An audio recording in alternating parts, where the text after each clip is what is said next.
Joining me now, Sophie, what are the main issues that will be discussed during this commission? What's on the table? Well, clearly, Francis, you are fully aware that the issue of peace and security will be high on the agenda. The two leaders will be looking at the political issues. The diplomatic committees will also give report in terms of the work that has been done to strengthen the relations between the two countries. But of course, as you are aware, that President Ramaphosa is currently the chair of SADC Troika Organ on Politics and Defense. These are the issues that they are going to really focus on, the issue of security in the region. And you know that Mozambique is the outgoing chair of the SADC. Current chair is Malawi. And therefore, the issue of peace and security in the region will be high on the agenda.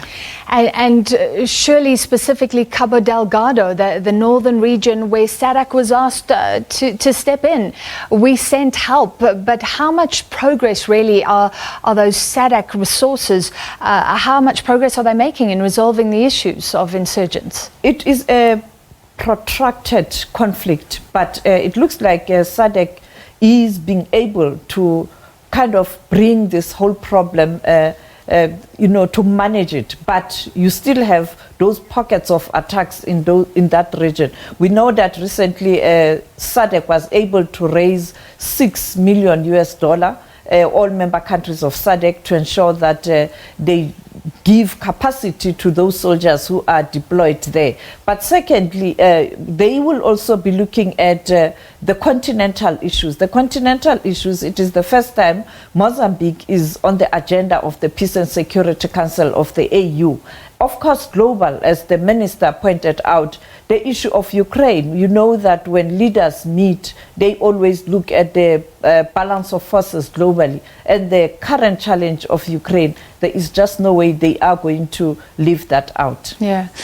All right, this binational commission comes at a time when the world is focusing on the Russia-Ukraine war. What's happening in Eastern Europe? How does that backdrop affect what's going to be discussed tomorrow?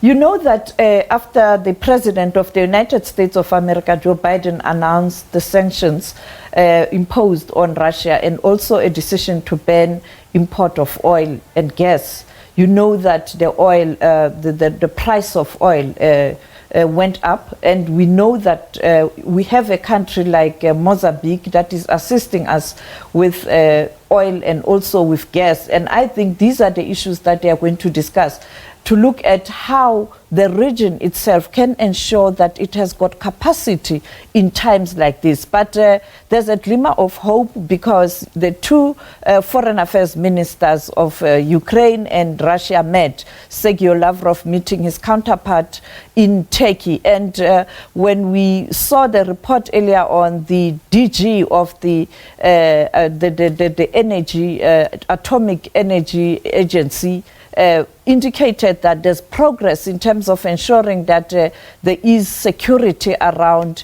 the nuclear facilities in Ukraine. Let's take a listen at this insert that has been compiled, looking at what is happening in Turkey currently and those talks. And we are told that these talks are leading to a situation where the two leaders, that is President Vladimir Putin and President Zelensky, are likely to meet.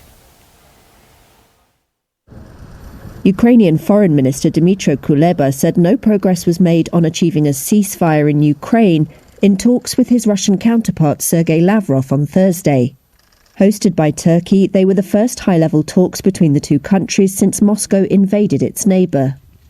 Kuleba told reporters the most critical situation was in the southern port of Mariupol, but that Lavrov did not commit to a humanitarian corridor there.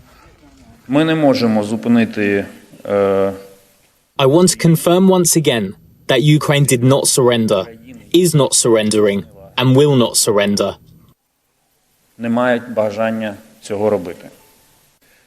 We are ready for diplomacy. We are looking for diplomatic solutions. But while there are no such solutions, we will be dedicated. Не здається і не здасться. Ми готові до дипломатії. By sacrificing ourselves to defend our land, our people from Russian aggression.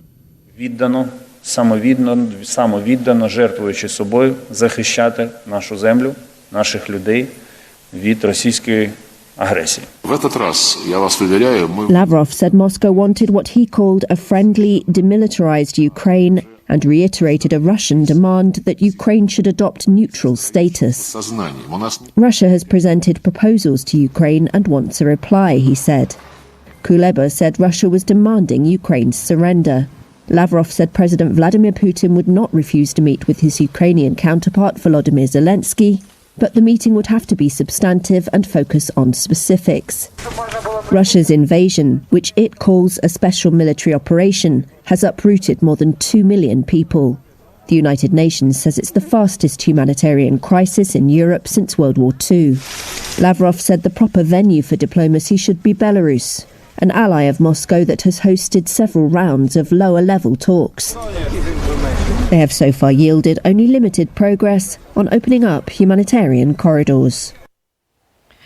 The president of Russia, Vladimir Putin, earlier on indicated that he is aggrieved because the Western powers have decided to give arms to Ukraine. And he indicated that they are going to work very hard to ensure that they have whatever it takes to ensure that they are self-sustainable in future, so that when there are conflict like this or standoff like this, the economy of Russia doesn't suffer.